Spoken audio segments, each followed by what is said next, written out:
Buenas tardes, tengan todas y todos.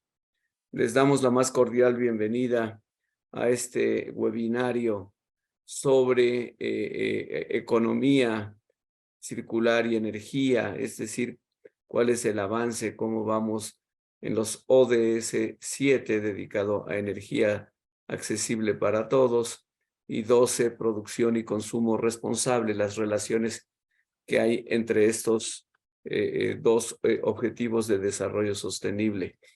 Y para eso, pues, contamos con la participación, pues, de dos no reconocidos, sino reconocidísimos especialistas en la materia.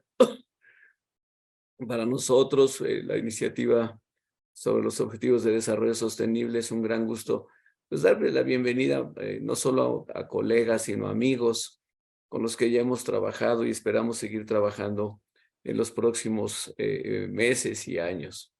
Yo me voy a permitir leer pues, la biografía de nuestros dos invitadazos, ¿sí? Y las voy a compartir con ustedes. Edna Martínez es consultora en desarrollo sostenible y políticas públicas. Durante más de una década ha trabajado en el diseño, desarrollo e implementación de políticas públicas enfocadas en la sostenibilidad. Ha adaptado agendas internacionales al contexto mexicano como producción y consumo sustentable, manejo de residuos, ecoetiquetado y más recientemente la Agenda 2030, más conocida como los Objetivos de Desarrollo Sostenible.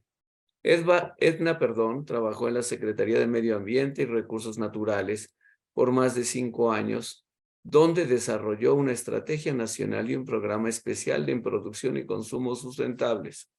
Ha colaborado con el Programa de las Naciones Unidas para el Desarrollo y la Oficina de la Presidencia en el diseño de la estrategia de implementación de los ODS para México. Edna es actualmente cofundadora de un proyecto que está creando un espacio para la co-creación, reconoción e inspiración con la naturaleza. Este espacio, conocido como Mineralito, se encuentra en una tranquila zona rural, rodeado de hermosos paisajes verdes y reservas naturales. Ya nos platicará.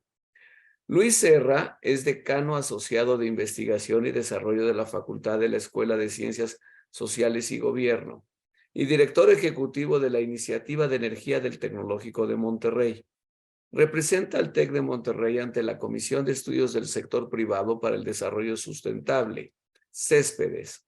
Forma parte del Grupo de Trabajo de Energía de la Agenda 2030 del Pacto Mundial, Capítulo México, y es miembro del grupo de expertos de la red de Sustainable Development Solutions Network, por su nombre en inglés, el Capítulo México. De 2018 a 2021 fue vocal de la Comisión de Evaluación del Fondo CONACYT, Secretaría de Energía, Sustentabilidad Energética.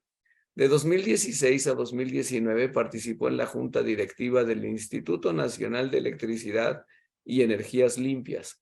Luis ha sido profesor invitado en la Universidad de las Américas Puebla, el Instituto de Investigaciones Jurídicas de la UNAM y Flaxo, México, así como en la Universidad de Alberta, en Canadá. Luis es doctor en Economía por la Universidad de Warwick. El tema de nuestro seminario, ya lo dije, pero me gustaría desde ahorita hacer unos comentarios, a ver si Edna y Luis, digamos, pueden comentar estos temas así en general. Obviamente, pues, cuando hablamos del ODS 7, la negociación, pues obviamente no dio para decir, pasemos ya rápidamente a energías limpias y olvidémonos de las energías fósiles. Se habla de acceso a energías y luego se ha ido hablando cada vez más de energías limpias, pero obviamente no está prohibido, o sea, ni desalentado siquiera el uso de energías fósiles. Entonces, yo quisiera que a los dos distinguidos panelistas que nos comenten cómo ven ellos el avance en México, en el mundo, en las energías limpias. O sea, sí estamos avanzando en eficiencia energética, estamos avanzando eficiencia energética en los edificios, en las ciudades, las industrias, el transporte. En fin, creo que sería interesante que nos dijeran cómo ven ustedes este tema. Y yo recuerdo, yo estuve en Japón muchos años de embajador, y lo que entonces era todavía un concepto medio novedoso. Esto fue en 2004, 2005. O sea, era el concepto de la economía circular. Y entonces se hablaba de las 3 R's, ¿no? Reuse, Reduce and Recycle. Y hoy ya, pues ya son 5, porque a estas 2 R's ya se les unieron la de Renovation and Reparation. Entonces ya son 5 R's. Entonces me gustaría mucho que nos comentaran cómo ven ustedes estos avances. ¿Estamos haciendo algún avance en México en materia del ODS 12 que sea así digno de mencionar? Con esto yo termino mis comentarios iniciales. Les agradezco a todas y a todos que se hayan conectado para este seminario.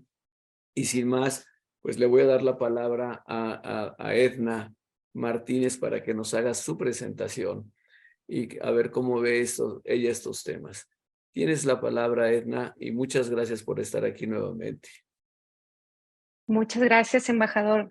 Muchas gracias, María Julia y Karina. Pues es un gusto estar aquí y también ser parte de este proceso y de estos ejercicios que hemos hecho pues desde el TEC, donde hemos podido adentrar más para saber qué es lo que está sucediendo con el tema de producción y consumo sustentable. El año pasado, a finales de noviembre, algunos de ustedes ya sabrán, pero algunos de los profesores nos invitaron de nuevo para ver cuál había sido el avance de los ODS. A cada uno nos invitaron respectivamente en el que estamos especializados para ver cuál había sido el avance desde que se adoptó la agenda en el 2015 hasta el año pasado, el 2022. La idea es incluir datos duros, digamos INEGI, Coneval, INEGI, Coneval, nada.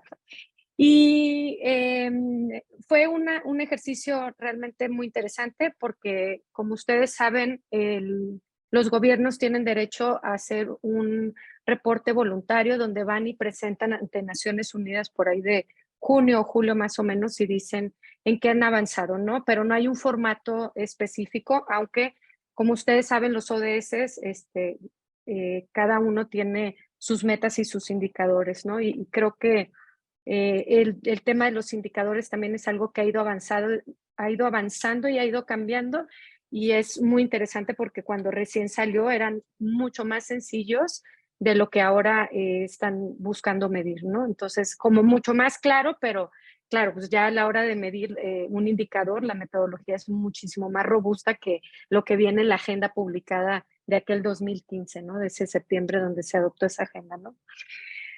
Pero bueno, yo les tengo pues malas noticias. A raíz de este estudio se pudo ver que el ODS 12 está compuesto de 11 metas y tiene 13 indicadores. Entre las metas está la implementación de un marco decenal de programas sobre consumo y producción sostenible. Eso me tocó el gusto de hacerlo por allá del 2011. Cuando estaba en la Secretaría de Medio Ambiente me tocó comenzar a trabajar en hacer este programa.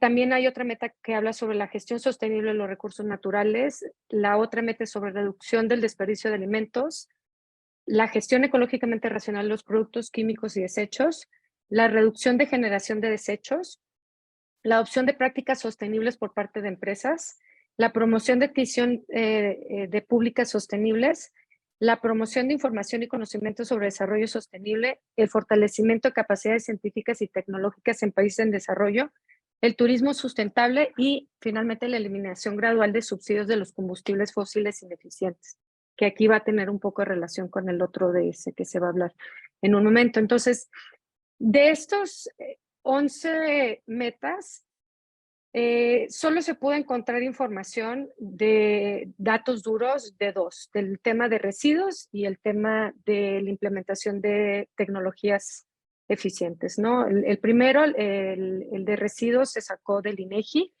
y desafortunadamente no ha habido un avance en la implementación de esquemas de prevención y gestión integral de residuos, que es lo que busca también este indicador.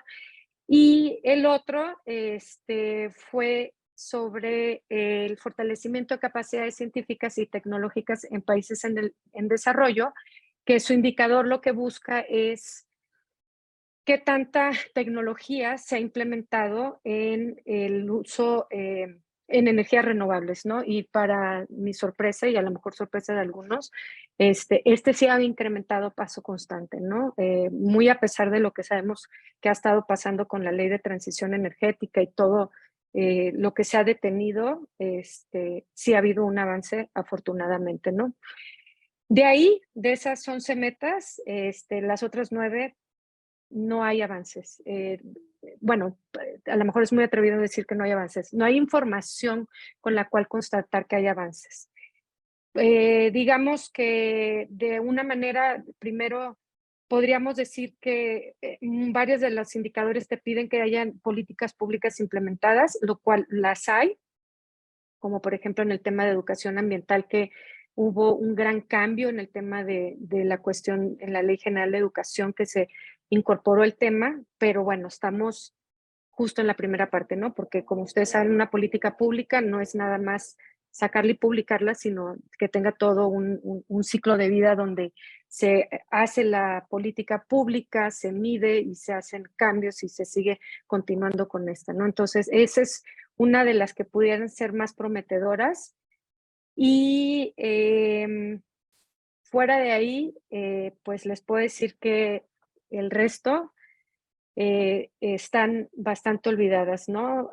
A mí me preocupan en específico dos, que es la gestión sostenible de los recursos naturales y la reducción de desperdicios de alimentos, que no hay, en el primero, difícilmente, es muy difícil conseguir la información, no digo que no exista, más bien es difícil encontrarla y darle sentido porque se está hablando de una huella este, per cápita de materiales que estoy más que segura que no existe, pero no quiero dar por hecho, y lo que sí puedo dar por hecho es que no existe nada en el tema de reducción de desperdicio de alimentos, salvo algunas acciones aisladas en algunos estados, ¿no? Que es muy poco porque el tema es bastante, de bastante importancia, ¿no? Para mí estos dos también tienen un vínculo muy importante porque los dos hablan de una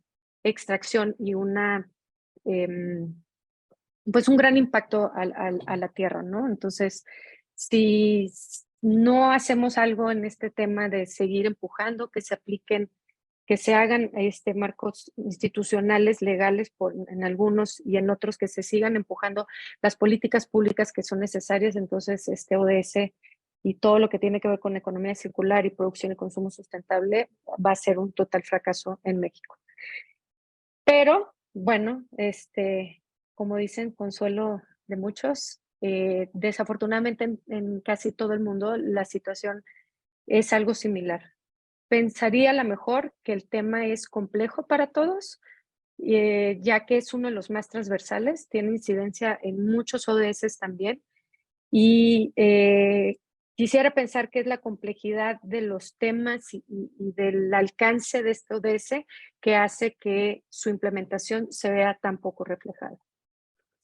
Pero bueno, pues esto es a manera de introducción de cómo estamos ahorita con el ODS 12 y no quiero pasarme tiempo porque no sé cómo andamos. Está en mute, embajador.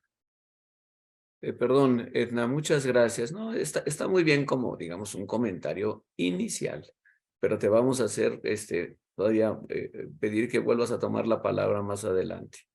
Entonces, ahora pasamos y le damos la palabra a nuestro colega y amigo, el doctor Luis Alberto Serra, para que comente estos temas de energía y economía circular. ¿Cómo los ves, Luis?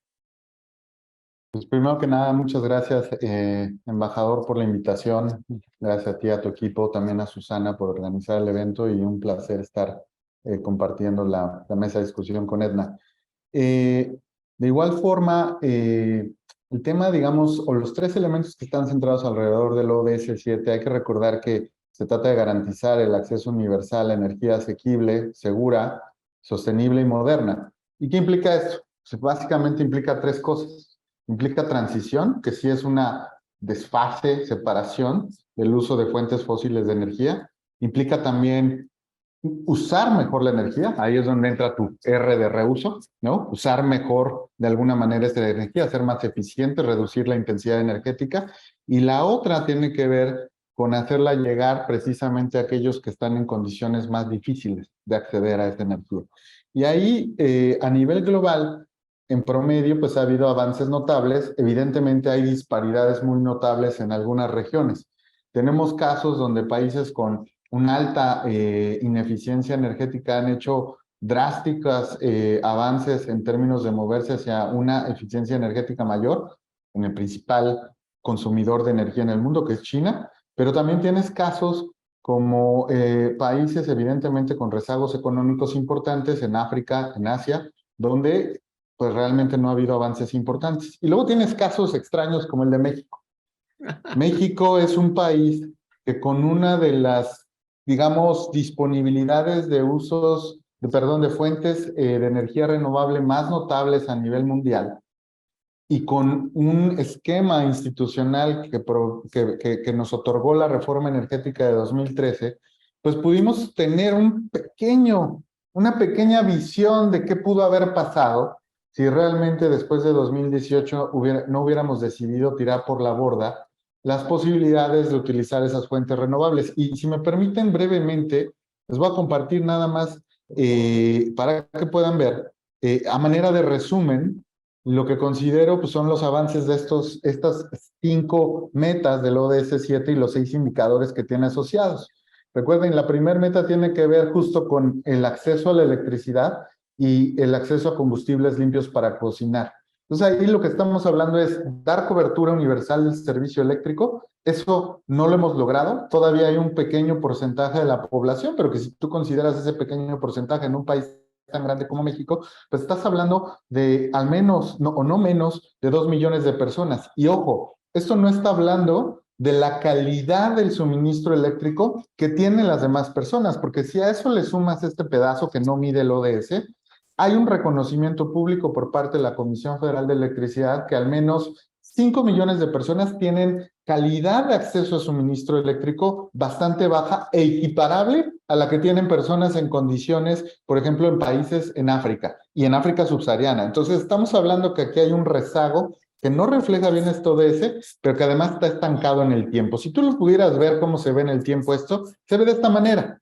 Y lo que les podría decir es México avanzó, pero avanzó menos que Chile, avanzó menos que Argentina, avanzó menos que Colombia, avanzó menos que Brasil, y peor aún, si nos comparamos con el grupo al que supuestamente queremos pertenecer desde una perspectiva económica, pues somos el único país de ese grupo, el grupo es la OCDE, que no tiene una cobertura universal de suministro eléctrico.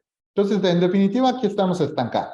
También estamos estancados en el segundo indicador, el indicador de acceso a combustibles limpios para cocinar, y ahí el rezago es incluso peor. Ahí también, al igual que en el otro indicador, somos el único país de la OCDE que no tiene una cobertura universal en esta población con acceso a combustibles limpios para cocinar, pero además nuestro avance fue menor al promedio mundial. Y aquí mucho tiene que ver, lo podemos platicar más adelante, con la falta al acceso de infraestructura que tiene el país a gas natural, que es precisamente el combustible que pretenderíamos introducir para que las personas en sus hogares no tengan que estar recurriendo, como todavía es el caso en México, y estamos hablando de 2023, incluso a nivel no rural, de, por ejemplo, elementos como la leña, que es terrible, ¿no? En términos de salud pública y en términos de ineficiencia energética. Luego, si nos vamos a la segunda meta, que es la de energía renovable, y a la de eficiencia energética, ahí tenemos avances ligeros, pero son avances pequeños que quiero compartir aquí. Aquí, por ejemplo, sí, en el porcentaje de energía renovable que incorporamos cada vez a nuestra matriz, nuestro avance fue fue mayor al doble del promedio mundial, pero todavía tenemos una matriz altamente recargada hacia los hidrocarburos. Nuestra matriz correspondiente al portafolio total de consumo primario de energía, corresponde a la parte renovable a 10%, ligeramente superior, 10.34%. El promedio del mundo es 17%. Entonces, eso nos da una idea de qué tan lejos estamos a nivel promedio mundial de introducir energías renovables a la matriz energética. Y el otro hace referencia, perdón, a la parte de eficiencia energética, que también vamos en ese mejor uso de la energía. Y ese que también, ahí podemos ver justo estas cosas que decía yo hace un momento de pudo haber sido, ahora no lo sabremos más, porque claramente se ve como desde 2015 a 2017 venía una tendencia clara en ser más eficientes en el uso de la energía, en incrementar la eficiencia energética, pero a partir de esa fecha se estancó. Y la impresión que da a todos es que esto incluso va a crecer. Y va a crecer esta intensidad energética porque hemos decidido seguir inyectando recursos a petróleos mexicanos, seguir permitiendo que la Comisión Federal de Electricidad utilice combustóleo para prender sus generadores eléctricos, y entonces eso va precisamente a incrementar eso. Y cierro muy rápido nada más con los otros dos, que es donde sí tenemos avances rápidos, pero ahí dejo de una vez una notita. Esos avances rápidos no son logro, quiero decirlo así, de 2018 para acá. ¿Qué tiene que ver aquí? El acceso a inversiones en energía limpia y la expansión de infraestructura que provea servicios de energía en países en desarrollo. Y me voy rápido a esos dos nada más para que los vean.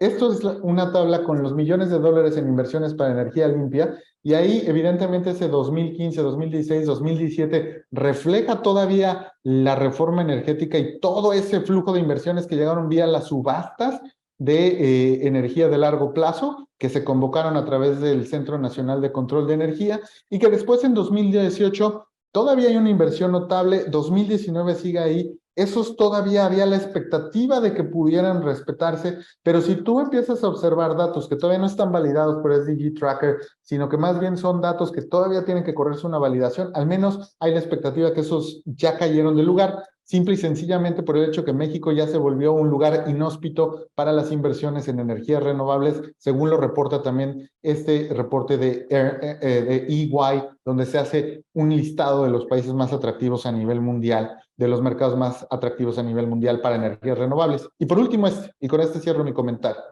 capacidad de generación eléctrica renovable por habitante, watts por habitante de energía renovable.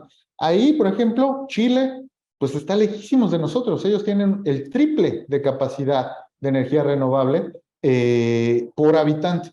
Y en América Latina y el Caribe seguimos estando muy por debajo. Es casi el doble. Y estoy hablando de países donde incluye en el listado Honduras, El Salvador, todavía países que tienen rezagos importantes en materia de seguridad, en materia de bienestar de sus personas. Bueno, pues esos países están haciendo avances mucho más rápido que lo que nosotros tenemos en este área. Entonces, sin lugar a dudas aquí, y podrán decir, oye Luis, pero dijiste, de 2000 hasta 2017, antes de 2018, había avances importantes y después cayeron, pero aquí yo lo que veo es que la pendiente es incluso más acelerada en el caso de 2018 hacia adelante. Sí, porque aquí lo que estamos viendo es los resultados de las subastas que empezaron desde 2015 y que entraron en línea, se conectaron a la red eléctrica a partir justo de 2018. Entonces, cuando ustedes vean este resultado, por supuesto, si alguien está en la Secretaría de Energía actualmente, les va a decir, claro, esto es lo que hemos logrado. Yo les diré, estos son datos que ocurren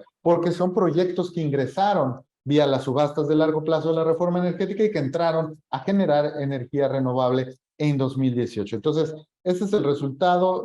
Con esto lo dejo. Tenemos 6 indicadores para 5 metas. 2 indicadores van muy mal, están estancados, no se mueven. 2 indicadores apenas si tienen un cierto avance, van por debajo de lo esperado. Y estos últimos 2 indicadores van muy bien, pero estoy seguro, y desafortunadamente lo estoy, de que van a ir hacia la baja hacia el final de 2030.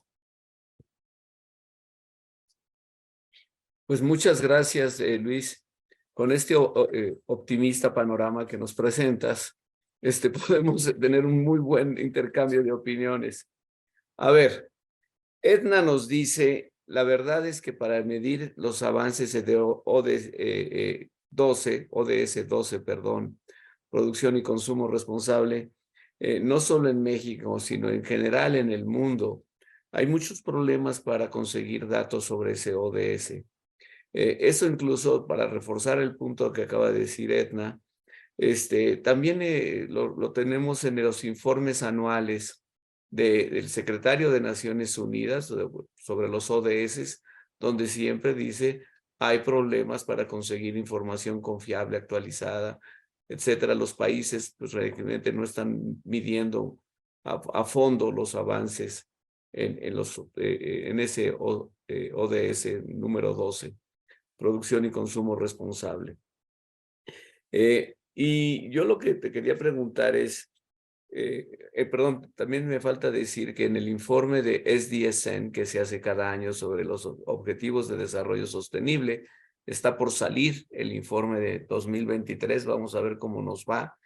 En el año pasado nos ubicaron en el lugar 74 en el ranking, y si ponían ahí, no hay mucha información sobre el ODS 12. Lugar 74 de 165 países, yo diría, pues totalmente media tabla, ¿no? En términos futboleros estaríamos en absolutamente media tabla, no pasaríamos a la liguilla, ¿no? Entonces, pues realmente es algo, o sea, que como país nos debería dar vergüenza que estemos a ese nivel. Pero yo lo que te quisiera decir es, ¿qué países, a pesar de esta poca información, sabes tú que sí están haciendo algún progreso? No sé si en los países nórdicos o en qué industrias se está haciendo progreso para cambiar la forma de producir y consumir. No sé si nos puedes compartir algo, Edna, de países que sí están teniendo algún impacto, están haciendo algún avance. Claro que sí. Bueno, yo creo que uno de los países que es importante mencionar porque tenemos alianzas con ellos y tristemente nosotros fuimos los que les enseñamos cómo hacer el programa de producción y consumo sustentable y luego ya nos rebasaron por la izquierda, es Chile, ¿no? Que ahorita ya está viendo tiene un programa de economía circular, habla sobre la responsabilidad extendida del producto. A mí me encanta todo lo que tiene Chile, de hecho creo que y como les digo, o sea, nosotros en esta Asociación del Pacífico donde trabajamos en conjunto, nosotros les ayudamos con el tema de producción y consumo sustentable y ellos luego hicieron su programa y de ahí han hecho muchísimo trabajo muy, muy, muy padre, muy interesante y aplicado, se puede ver afortunadamente.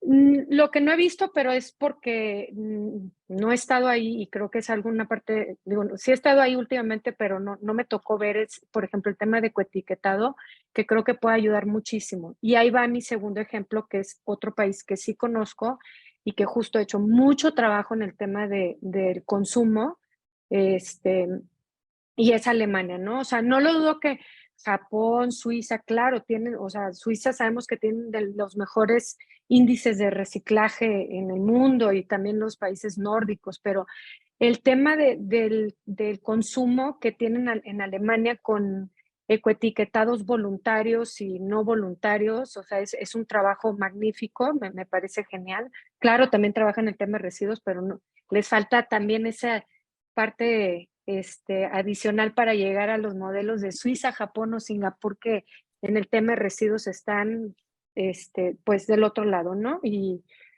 a lo mejor también otro de los temas que trae muy importante es Alemania, también es la parte de la huella ambiental, ¿no? O sea, de ver cómo están usando sus recursos, cuál es la disponibilidad y este, eso, por ejemplo, no sé, en Chile no me metí a ver si realmente lo tenían, pero sí hay, claro, muchos países están trabajando y están trabajándolo muy bien. Y bueno, francamente, nosotros y los que no hayan visto la política pública en tema ambiental quedó una miseria en el tema, en muchos temas, ¿no? Pero pues en este de producción y consumo sustentable, quedó sin nada, ¿no? Entonces, no se está haciendo nada porque no hay tampoco una política pública, porque sacaron una hoja con 10 cositas y párale de contar, ¿no? Entonces, Pero bueno, también el tema, y creo que es muy importante, y siempre lo que decimos los que estamos metidos en el tema, bueno, pues también nos corresponde a nosotros como ciudadanos, como consumidores, pues empezar a hacer esto, que sé que los alumnos del TEC son muy buenos también para exigir, y que siempre están observando y lo que consumen, y eso es importante, y es lo que tenemos que seguir empujando, ¿no? Pero bueno, pues yo diría que Chile y Argentina son uno de los países que en mi experiencia tienen como ya mucho trabajado, ya están incluso así dándole, empezando a cerrar los temas, ¿no? O sea, porque nosotros teníamos un programa de producción y consumo sustentable que salió y pereció, pero en Chile ya tienen producción y consumo sustentable, tienen un programa de economía circular, de responsabilidad extendida del producto, y así vamos, ¿no? O sea, con justo todos estos programas que se necesitan políticas públicas o legislaciones, porque la economía circular es una legislación, es una política pública, pues bueno, o sea, sabrán cómo están avanzados, ¿no? Muchas gracias, Edna. Pues sí, hay muchas veces que nos pasa eso, que México todavía ha tomado pues una posición de vanguardia y de repente nos vamos retrasando y retrasando, incluso no solo con los países desarrollados, sino en contexto estrictamente latinoamericano. Paso ahora contigo, Luis. Eh, Tú nos dices, nos das un panorama muy objetivo con los datos presentes en las láminas. Yo te quería preguntar dos cosas. Una es, ¿crees que vamos a avanzar en las inversiones en energías limpias en los próximos años o de plano? Decir que, lo voy a preguntar de una manera casi muy directa.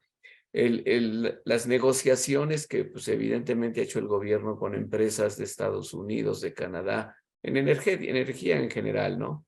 La negociación que se hizo con Iberdrola, etcétera, apuntarían a que va a aumentar la inversión privada en general en materia de energía y en particular en energías limpias, ¿o no? ¿Tú cómo ves ese panorama? Porque de alguna manera haber llegado ya a un acuerdo con Iberdrola, pues pensaría uno, bueno, ok, quiere decir que el resto de las inversiones que estaban pendientes a lo mejor se desbloquean. Entonces, no sé, cualquier comentario que nos quieras hacer de cómo ves tú el panorama de producción de energías limpias de fuentes privadas, pues sería muy útil.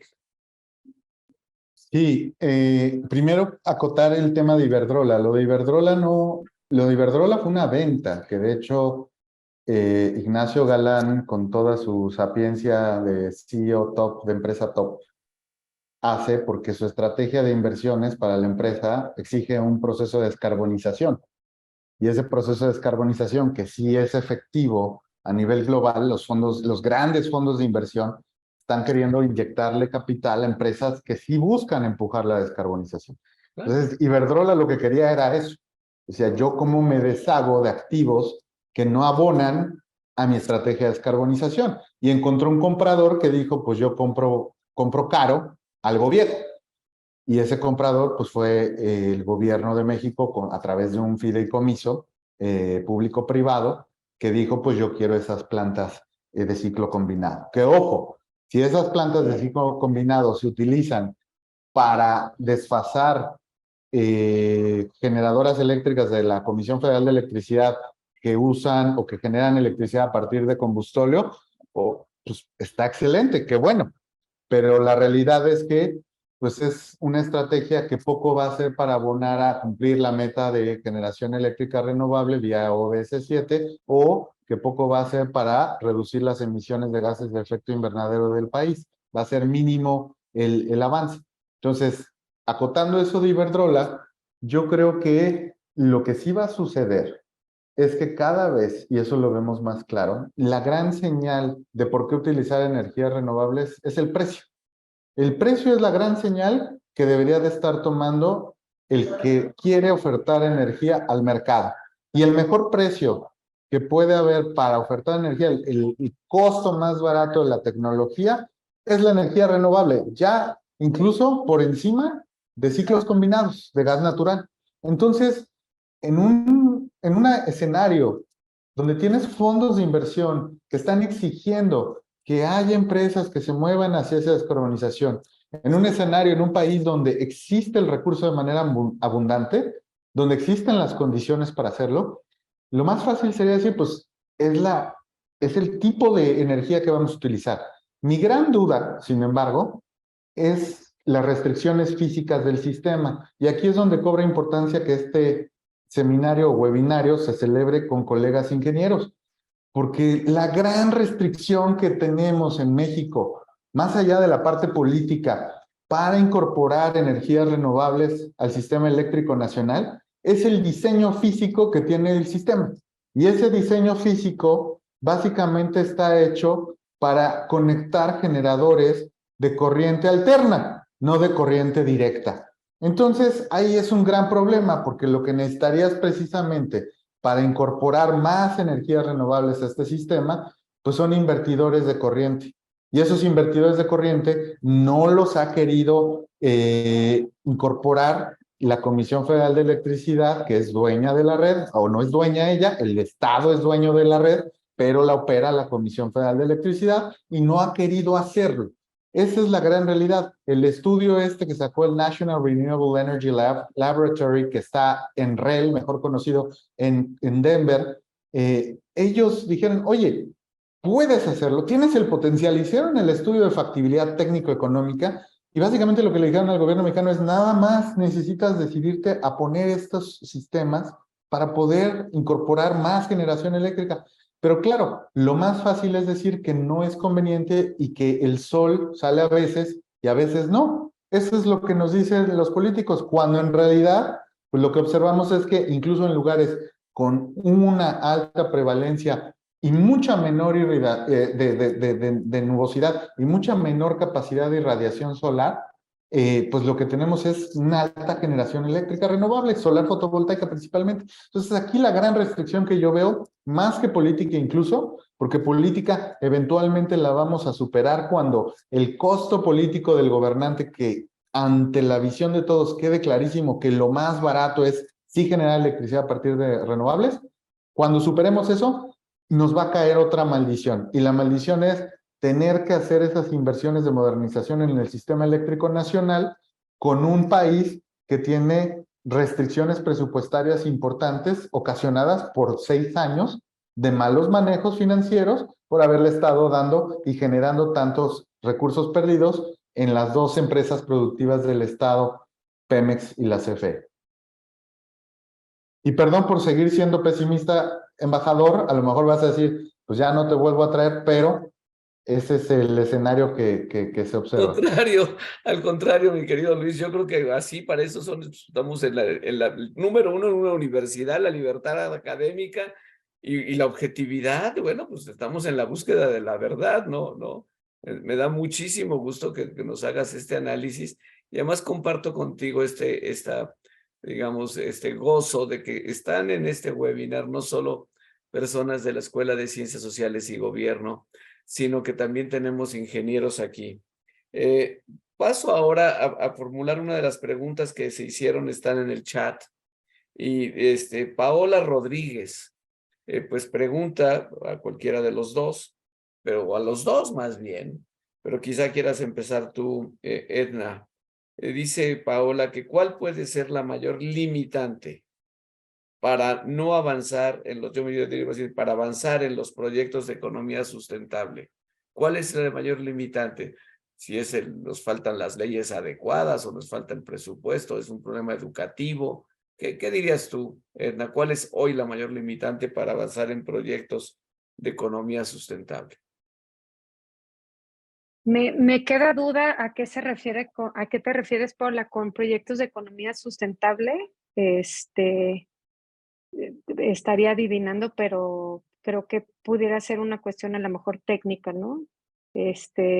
Dinero hay, o a lo mejor por el sector privado, y pues digo, bueno, lo vemos, ¿no? También falta de, no sé si de voluntad o qué es lo que pase con el gobierno, pero pues igual y tratando de hilar un poco, hubiera sido genial que este gobierno, en vez de estar invirtiendo en lo de Dos Bocas, pues lo hiciera en otro tipo de proyectos que realmente fueran pues a trascender más de 30 años, ¿no? Porque pues estas inversiones que están haciendo multimillonarias no nos van a durar nada, o sea, no los vamos a ver perecer antes de que realmente tenga fruto y que realmente cambie. Entonces creo que pudiera ser un tema de entender los tipos de proyectos que se necesitan, que necesita la nación o que necesita una empresa cuando está haciendo lo que está haciendo y hacia dónde se tienen que mover.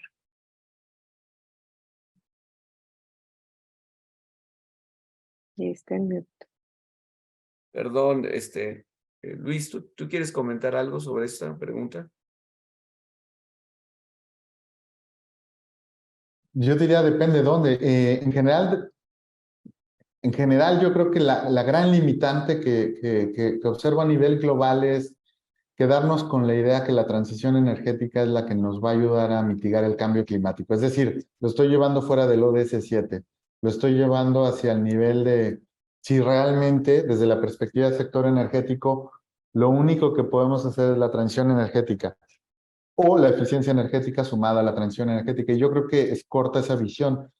Por eso el Tecnológico de Monterrey yo creo que asumió el reto de crear un instituto de investigación transdisciplinario que se llama el Instituto de Materiales Avanzados y Manufacturas Sostenibles. Y ese instituto justo parte de la idea que básicamente también necesitas una revolución a nivel de materiales. La mayor crecimiento de la demanda a futuro por hidrocarburos no es para quemarlos, no es para los autos. Los autos van a ser eléctricos, no hay problema ahí. El tema es todo lo que estamos viendo a nuestro alrededor que proviene de derivados de hidrocarburos. El saco que traigo yo mismo, o tú, embajador, las fibras, nuestros lentes, los anteojos, las ventanas, los bordes de las ventanas, absolutamente todo está lleno de derivados de hidrocarburos que provienen principalmente de la petroquímica. Entonces, ahí es donde está el gran reto. ¿Qué revolución en materiales necesitamos para verdaderamente hacer ese cambio radical en términos de, pues, empezar a abonar con menores usos de ese tipo de fuentes y de explotaciones de ese tipo de yacimientos? Yo creo que si pudiéramos avanzar hacia allá, creo que sería una gran ayuda para verdaderamente sí estar en posición de llegar a un resultado que nos permita estar tranquilos, aunque bien ya sabemos que pues básicamente estamos ya por encima de la meta que nos hemos fijado para 2050. Entonces, yo creo que si lo podemos hacer, quizá podamos empezar a pensar en que hemos contenido los impactos adversos del cambio climático. Así es, Luis. Te agradezco además que vincules tu respuesta con el tema de cambio climático, que es realmente muy importante. Estamos exactamente a la mitad del periodo que se supone debemos trabajar el mundo, nuestro país, nuestras ciudades, comunidades, en materia de ODS. Es decir, han pasado 7 años y medio y faltan 7 años y medio. O sea, para septiembre de 2015, pues ahí se verá qué tanto avanzamos. Yo tengo alguna experiencia trabajando en Naciones Unidas, parte de mi carrera diplomática la he hecho en los foros internacionales. Y yo les puedo desde ahorita asegurar que por ahí por 2027, 28, se va a empezar a discutir qué viene después de los ODS. Así como ya tuvimos los Objetivos de Desarrollo del Milenio, que concluyeron en 2015 y en 2012 empezó el movimiento para negociar los ODS hacia 2030, pues seguramente para entonces habrá algún movimiento. El mundo, pues sí, o sea, ya están todos los informes de todos lados. Prácticamente no hubo países que hicieron avances en materia de ODS, incluyendo estos, durante la pandemia. Pero ahora hay la idea de hacer un gran empuje, digamos, de tratar de hacer un esfuerzo, por lo menos este es el llamado del secretario general de Naciones Unidas a los países, de tratar pues de redoblar el paso y hacer muchas cosas, los esfuerzos mayores que se puedan para tratar de avanzar lo más posible. El secretario general de la ONU publicó en 2021 un documento con su visión sobre la colaboración internacional, pero pone a los ODS en el centro, o sea, la inspiración que él piensa en un mundo mejor, siguen siendo los objetivos de desarrollo sostenible. Este año, en septiembre de este año, vamos a tener una cumbre a nivel de jefes de Estado, jefes de gobierno. Ya sabemos que México no va a tener ese nivel seguramente, pero, o sea, muchos países sí van a asistir a nivel de jefes de Estado y jefes de gobierno. Y ahí se verá, pues, cómo estuvo el avance de estos primeros 7 años, casi 8, en materia de ODS. ¿Qué les recomendarían ustedes a la comunidad internacional? O sea, en materia de ODS, o sea, ¿qué se tendría que hacer a nivel internacional para avanzar? Si ustedes tuvieran la oportunidad de decirles a los jefes de Estado, concéntrense en esto, hagan esto. O sea, el mundo espera que los jefes de Estado digan algún tipo de lineamiento. ¿Ustedes qué les dirían? ¿Qué le recomendaría Edna al gobierno de México y a los gobiernos del mundo en materia del ODS 12? No sé, ¿qué se te ocurre, Edna? Ay, está difícil la pregunta. Digo, amén de que lo implementen, obviamente. Me parece que el hecho de que se hayan hecho ODS temáticos, que obviamente también han ayudado, han contribuido para que haya más claridad, también hay para más confusión, ¿no? Y creo que el ODS 12 es el que más se presta para eso, porque con todo este tema de transversalidad que tiene, tiene conexión con casi todos los otros ODS, ¿no? Entonces, pensaría que a lo mejor es por eso que les es más complicado. Hay una de las metas que creo que es de las que hay 2 metas que no se han atendido, además de las que yo mencioné, que creo que son prioritarias, que las que les mencionaba era la de la gestión de los recursos naturales y lo del desperdicio de alimentos. Hay otras 2 metas que me gustan mucho y que México las tiene muy abandonadas y que es donde el gobierno sí tiene una manera de actuar, ¿no? Que son las compras públicas sostenibles, ¿no? Entonces, ese puede ser un tema. Algo lo alcanzó a abordar México en algún momento por allá del 2014. Y el tema de los reportes de sostenibilidad para las empresas. No es de tema del gobierno, obviamente, pero es algo en lo que pudiera ayudar a incitar al sector privado a que haga estos reportes de sostenibilidad, ¿no? O sea, genuinamente de las 11 metas, en serio, de México nada más están haciendo 2 o 3, está muy atrasado. Entonces, pensando así como sectores, digo, bueno, si el gobierno tiene que hacer algo, ponte el tema de compras públicas, entonces puede lograrlo y empezar a mover otros mercados. Y también cuando el sector privado empiece a hacer sus reportes de sostenibilidad, a tener más importancia, a reconocer más todos sus procesos, pues van a empezar a moverse otras cosas, como por ejemplo el uso de los recursos naturales de una manera más eficiente. Entonces, creo que es muy complejo lo que estoy diciendo, pero lo único que se me ocurre. No, pues muy bien, Edna, y ojalá y alguien te escuche y que digan, bueno, ahí hay propuestas concretas en áreas concretas en las que México sí puede hacer avances en el ODS 12 en los próximos años. Estimado Luis, no sé si has visto el chat, pero, o sea, están muchos comentarios y o preguntas sobre materia energética. Desafortunadamente no podemos formularte todas, pero me voy a concentrar hay un comentario de Isaac Ibarra.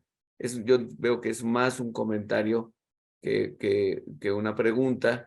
Me voy a concentrar en las siguientes 2 preguntas porque pues son cosas que están preguntando los estudiantes, ¿no? Yotzelín Saldaña y Miguel Ángel González preguntan, 1, ¿cómo encontrar el correcto balance entre la inversión privada para generación de energía renovable sin perder la llamada soberanía energética? ¿Realmente se pierde? ¿Qué piensas, Luis? Pues lo que pasa es que el concepto de soberanía energética no es un concepto operable o útil. Los sistemas energéticos, porque además debemos verlo así, un sistema energético, no pensar en el nada más sector eléctrico o nada más en la parte de oil and gas, o nada más en la parte de generación, o nada más en la parte de transmisión, o de distribución, o de almacenamiento. Es un sistema. Y además los sistemas energéticos del futuro son integrados. Si no, vean lo que pasó en febrero de 2021 en Texas y en el noreste del país, en México, ante la drástica y abrupta caída de temperaturas que obligó pues a varios millones de personas en Estados Unidos a tener pues parones en suministro eléctrico. Igual ocurrió en México. ¿Y qué es lo que te está hablando eso? Está hablando que un sistema es integrado y debe ser pues confiable, seguro, ¿no? Y debe ser resiliente. Debe ser capaz de reaccionar a este tipo de amenazas que no son anticipadas. El concepto de soberanía energética contradice eso. Un concepto de soberanía energética no es flexible, es rígido. Es decir, yo soy el único que provee y soy el único que puedo suministrar. Y lo que necesitas en un sistema energético es que sea flexible y que sea capaz de inyectar energía en el momento que se necesita. Y ese tipo de sistema no reconoce de quién venga la energía, si es privada, si es pública. Lo que reconoce es la necesidad del consumidor de tener la energía en el momento que la necesita. Entonces, pensar en esos conceptos, la realidad es que no abona nada. ¿Qué sí abona? La seguridad energética. Y la seguridad energética hace referencia a hacer una transición de fuentes fósiles de energía hacia fuentes renovables, pero además ser capaz de garantizar el suministro de energía cuando la población lo necesite. Ese sí es un concepto que abona hacia la idea de yo debo de tener energía, pero a la vez pensar en que tengo que hacerla limpia, la tengo que hacer moderna, la tengo que hacer sostenible y la tengo que garantizar para todos. Y eso, de alguna manera, contempla el ODS 7. La idea de quién debe ser dueño de qué es una idea pues que ya no es persistente en el mundo actual. Lo que sí debo decir, y eso sí es importante, normalmente los monopolios naturales son mejor manejados por un solo ente, y es bueno que ese ente sea el Estado. Y un monopolio natural en el sector eléctrico es la red de transmisión y la red de distribución, la red nacional de transmisión y la red nacional de distribución. Y si tú te fijas en los resultados de la Comisión Federal de Electricidad y ves el desglose financiero de qué segmento gana más dinero, quién es mejor haciéndolo, la Comisión Federal de Electricidad Distribución y la Comisión Federal de Electricidad Transmisión tienen ingresos multimillonarios, ganan dinero todos los años. Y si tú ves la sector de CFE Generación, ellos no ganan dinero. Entonces, ¿qué es lo que te está enviando la señal? La señal es CFE debería dedicarse a transportar, a distribuir energía. SENACE debe de encargarse de operar el sistema, de despachar, de decidir a dónde va la energía eléctrica, y generadores puede haber los que sean de CFE si quiere CFE, por supuesto. Y eso lo contemplaba la reforma. Entonces, ahí el enfoque era, no nos importa de quién venga, lo que nos importa es que el consumidor la tenga y la tenga más barata, y la tenga limpia y la tenga segura. Ese es el enfoque correcto. Se nos está agotando el tiempo y yo no puedo recoger, me disculpo con Isaac y con Miguel González, que no podemos recoger todas las preguntas, pero ya las está viendo Luis, tienen que ver con cuestiones energéticas y seguramente les puede contestar algo por escrito. Pero Isaac Ibarra menciona al final de sus preguntas algo que me parece muy interesante, que es hablar de energía nuclear. O sea, México tiene el 4% de su energía, creo que se la genera con energía nuclear. Y yo quisiera saber si tienes una opinión así en 30 segundos. ¿Qué piensas si México debe aumentar su oferta de energía nuclear? Si tenemos que tener más reactores nucleares en México o no. ¿Qué opinión tienes, Luis? Muy brevemente. En corto, no, porque el costo marginal de suministro de energía nuclear es cero, básicamente, o sea, es gratis casi, pero el costo upfront, el inicial, es altísimo. Si nosotros quisiéramos invertir en 1 o 2 reactores más, no te da para más Laguna Verde, es altísimo. No te da la factibilidad financiera y en términos de el costo nivelado de energía, que es como debes medir cuánto te cuesta en términos reales proveer un solo, digamos, el equiparable de $1 que te cuesta un watt de energía nuclear versus el de renovable, no te da. El costo nivelado de energía de renovable es mucho más bajo. Entonces, en términos de bienestar social, si lo quieres ver así, es mucho mejor energía renovable que nuclear, ¿no? Muy bien. Bien, pues nos quedan 3 minutos y tenemos que cerrar según el programa que tenemos desde 1 hora y no quiero extenderlo esto. Entonces, ahora sí les voy a pedir a ustedes dos un comentario final, o sea, hacia dónde debe ir México concretamente, o sea, qué es lo que más les preocupa y así, qué es lo que quisieran cambiar si los pusieran ustedes en el asiento del piloto, decir, de aquí en adelante vamos a hacer esto. ¿Qué harías tú en materia de ODS 7, Luis? Por favor, muy breve, 1 minuto, y luego te paso a ti la palabra, Edna, también para un cierre de 1 minuto. Muy breve, yo retomaría la mayoría de los preceptos que presentaba la reforma energética. De hecho, no hay que retomarlos, está vigente constitucionalmente. El artículo 25, 27 y 28 siguen intactos. Entonces, simplemente es cuestión de operarlos, retomar, bajarlos a nivel de ley y echar para adelante disposiciones administrativas de carácter general que se echaron para atrás por algunos órganos autónomos coordinados en materia energética. Pero lo que haría diferente esta vez y que sí haría es una verdadera reforma a la gobernanza corporativa que tienen las dos empresas productivas del Estado y también tendría un nivel superior en materia de independencia de los órganos reguladores coordinados en materia de energía, CNH y la CRE, para que no pudieran ser tan cooptados como lo hicieron en este caso por la Administración Federal. Eso es lo que haría en breve. Muy bien, Luis, muchas gracias. Ustedes dos son muy populares y entonces Carlos Gilberto Temoltzin pide que por favor si nos escriban por aquí en el chat cuáles para seguirlos en redes sociales. Entonces escriban aquí sus Twitter y no sé, Facebook y las redes que ustedes utilizan. Edna, tienes tú, perdón, la palabra para hacer el cierre con un último comentario de los dos panelistas. Yo creo que ¿Qué aconsejas? ¿Qué escuchando, aconsejas?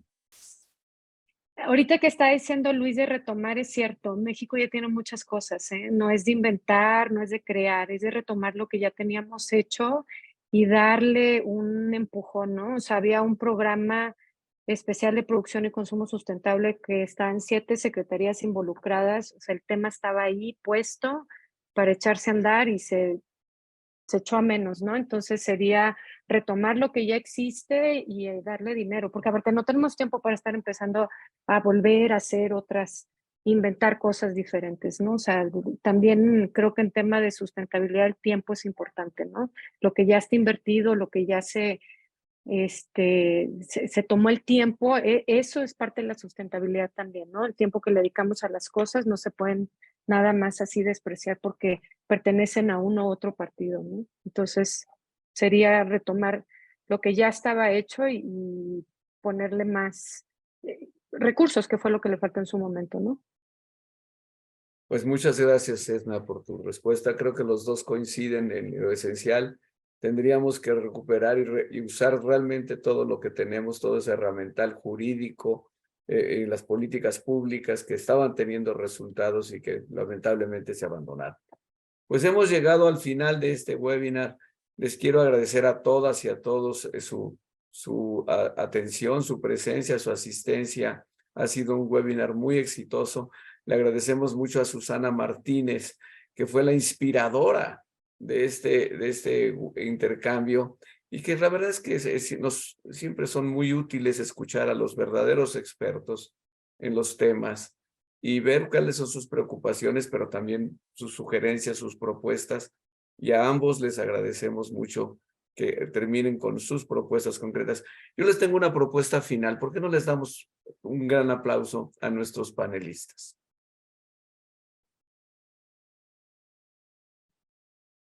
Un gran aplauso. Muchas gracias. Y pues si ya no hay más, nos despedimos. Buenas noches a todas, a todos, y muchas gracias a Luis Alberto, y muchas gracias, Edna, por todas tus contribuciones. Nos vemos. Gracias a todos Buenas por estar noches. aquí. Nos vemos. Gracias.